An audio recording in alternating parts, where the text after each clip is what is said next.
qayski bir ayol erni xor qiladigan bo'lsa, farishtalar la'nat o'qib turar ekan: "Ey ayol, sen eringni xor qilding, Xudo seni xor qilsin." Bu ham bizni huzurimizga ertaga keladi deb farishtalar erni xo'rlagan ayolni haqqiga la'nat o'qib turar ekan. Ayol erga zulm qilmasin, xotini eriga zulm qilmasin deyilyapti. Savol tug'iladi: ayol qanaqa qilib zulm qiladi erkakka? O'zi zaifa bo'lsa, ojiza bo'lsa, erkak rahbar bo'lsa, erkak ustun bo'lsa, erkakka ham ayol zulm qiladimi? Endi mana o'zingizlar ko'ryapsizlar. Bir xil holatda bo'lmas ekanmiz.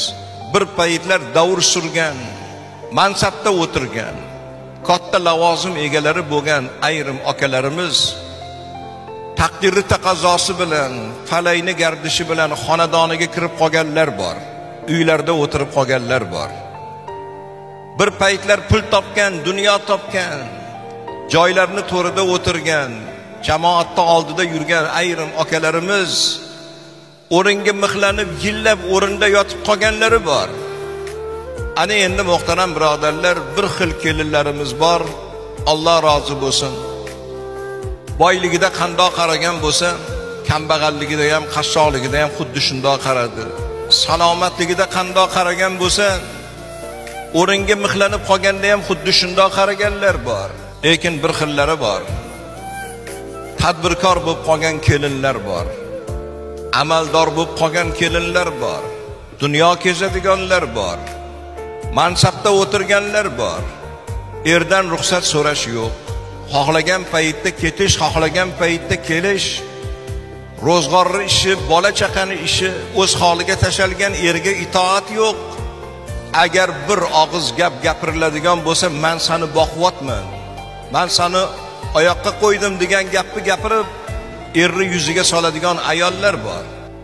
2010-yil bo'lgan voqea. Yoz chillasi, saraton. Xabar bo'lyapti. Qoraka peshin namoziga janoza Yunusobod tumanidagi baland qavat imoratlarning bittasida bir onaxon o'tib qoptilar. O'lganlar 5 kun o'liklari xonada qolib ketgan. Bitta o'zlari turar ekanlar, boshqa hech kim yo'q. O'lganini birov bilmagan. 5 kun murda uyda yotgan. Oxirida qo'shnilar eshikni buzib kirsa, 5 kun oldin omonatni topshirgan, og'ir bir ahvolda o'ligam qotib qolgan bir holat. Shu onani janozasini o'qib berar ekansiz. Xo'p. 10 ta 15 ta odam tovutni ko'tarib kelishdi. Janoza o'qildi, qabristonga olib borib qo'ydik.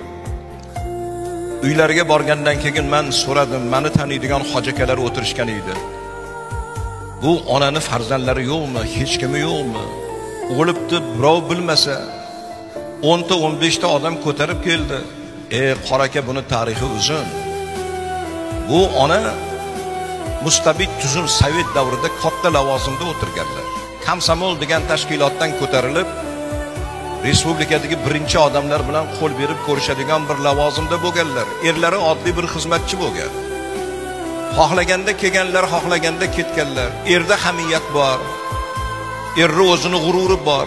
Mensimaslik, bola chaqa, ro'zg'orga qaramaslik, har kuni majlisdaman, tadbirdaman degan gaplar erni joniga tekkandan keyin hammani xonadonida bo'ladigan ish jaholatda bitta tarsaki urgan ekanlar. O'sha bitta tarsaki urganligi uchun o'sha paytdagi amalidan, mansabidan foydalanib erni qamatgan, tuhmatlar bo'lgan. Erim zulm qiladi, ichkilikka ruju qo'ygan degan gaplar bo'lgan. Sud zalida oxirgi gapiz bormi? Kesilganlar, hukm o'qilgan. Oxirgi gapingizni gapiring deganlarida gapirgan ekanlarki, meni oxirgi gapim, men xotinimga zulm qilganim yo'q, yomonlik qilganim yo'q. Erkakman, o'zimni haqqim, o'zimni hurmatim, g'ururim toptalganligi uchun, o'zimni haqqimni talab qilganligim uchun tuhmat bilan bugun qamalyapman. Lekin sizlar guvoh bo'linglar. Shu ayol bilan qancha umr kechirgan bo'lsam, tun hamroh, kun hamroh bo'lgan bo'lsam, o'tkazgan hayotimdan, shu ayol bilan o'tgan kuni tunlardan men rozi emasman. Meni qandoq xor qilgan bo'lsa, Xudo xor qilsin deb yig'lab chiqib ketgan ekanlar.